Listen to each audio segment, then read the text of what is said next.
Surat senior citizen welfare સફળતાના 25 વર્ષ પૂર્ણ થતા સિલ્વર જ્યુબલીની ખાસ ઉજવણીનું અનોખું આયોજન કરવામાં આવ્યું હતું.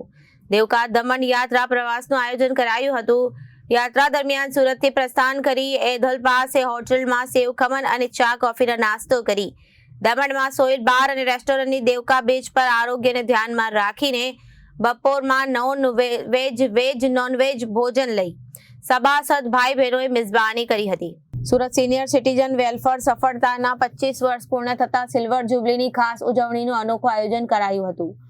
દેવકા દમણ યાત્રા પ્રવાસનું આયોજન કરવામાં આવ્યું હતું. યાત્રા દરમિયાન સુરતથી પ્રસ્થાન કરી એધલ પાસે હોટેલમાં સેવ ખમણ અને ચા કોફીનો નાસ્તો કરી દમણમાં સોહિલ બાર એન્ડ રેસ્ટોરન્ટ દેવકા બીચ પર આરોગ્યને ધ્યાનમાં રાખીને બપોરના નોન-વેજ ભોજન લઈ સભાસદ ભાઈ બહેનોને મિજબાની કરી હતી. સંસ્થાની 7 બહેનો જે ધર્મને આધીન ધાન જાય પણ ધર્મ ના જાયનું આજ્ઞાનું પાલન કરી ચુસ્ત શાકાહારી કાસુંબો રેસ્ટોરન્ટમાં ભોજન લઈ લીધું હતું.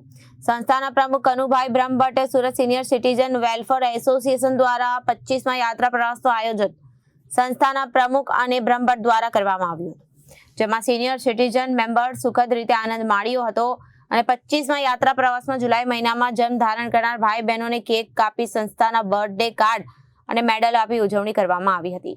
સંસ્થામાં વિશિષ્ટ સેવા કાર્ય કરવા બદલ સંસ્થાના 9-10 ભાઈ બહેનને મેડલ પહેરાવવામાં આવ્યા હતા અને સંસ્થાના નવા સભ્યોનું સ્વાગત કરી ફીની રસીદ અને આઈ કાર્ડ આપવામાં આવ્યા હતા.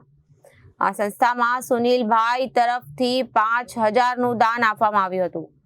યાત્રા પ્રવાસમાં સંસ્થાના આઈ કાર્ડ પહેરીને આવનાર 3 સભાસદો પાસેથી પેટે ₹300 દંડ પણ લેવામાં આવ્યા હતા. યાત્રા પ્રવાસ લગભગ રાત્રિના 9:30 વાગે સોઇલ બાર રેસ્ટોરન્ટ વેજ-નોન-વેજ ભોજન લઈને દરેક સભાસદ ભાઈ બહેનનું ચેકિંગ કરી બસમાં બેસવા માટેની મંજૂરી આપવામાં આવી હતી.